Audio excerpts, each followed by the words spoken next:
Me da mucho gusto saludar aquí en el estudio a Edna Jaime, directora general de México Evalúa, para hablar sobre la necesidad de un consejo fiscal, un organismo apartidista para mejorar el manejo de los recursos públicos. ¿Para qué? ¿Qué beneficio tiene? Pues qué mejor que nos ¿Cómo expliques, estás? Edna. Bienvenida. ¿Cómo Querido estás? Héctor, muy bien. Gracias. Mira, yo creo que ya nos merecemos no estar con el Jesús en la boca. Muy bien.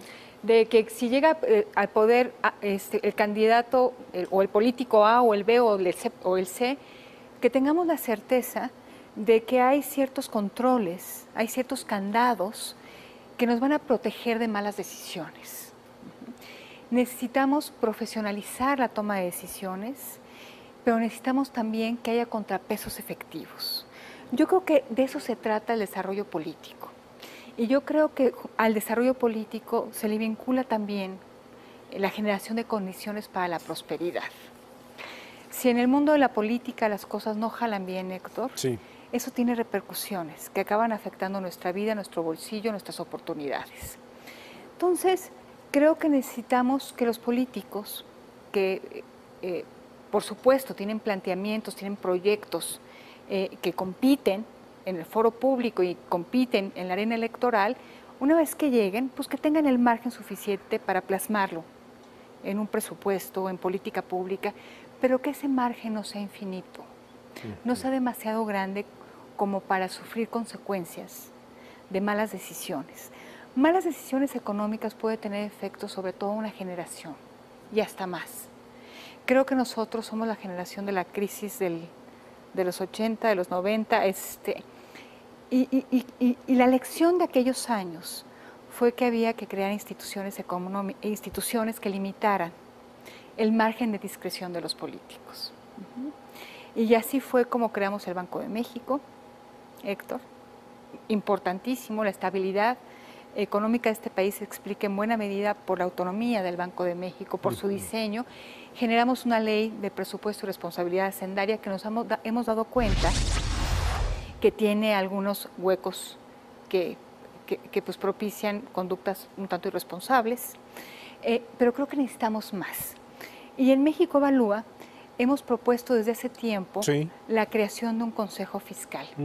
¿Qué es un consejo fiscal? Darle al Poder Legislativo un órgano técnico en la medida de lo posible apartidista, para que sea realmente técnico, sólido, que pueda estar opinando, que pueda estar haciendo proyecciones a futuro, que pueda plantear la evidencia para decirle al Ejecutivo, por aquí no. Porque esto sería una decisión que traería consecuencias negativas, que pudiera proyectar nuestras necesidades de financiamiento. Sí. Héctor, esta es una sociedad que ya no es de jóvenes, o sea, el bono demográfico está concluyendo y eventualmente vamos a ser una sociedad de adultos y en un plazo no muy largo vamos a ser una sociedad de viejos. Necesitamos tener esa proyección para que el Estado mexicano pueda prepararse, pero no tenemos esa visión de largo plazo, no tenemos en el órgano legislativo un contrapeso suficiente al Ejecutivo y a la Secretaría de Hacienda, y eso creo que nos puede costar muy caro. Este Consejo Fiscal, ¿dónde trabajaría? ¿Dónde viviría? En México Evalúa hemos hecho propuestas muy concretas de cómo debería ser. No estamos proponiendo un órgano, una nueva burocracia, sino que lo que existe en Cámara de Diputados y en Cámara de Senadores. En Cámara de Diputados existe un centro de estudios de las finanzas públicas. Y el planteamiento es cómo lo escalamos, cómo le damos el blindaje necesario, cómo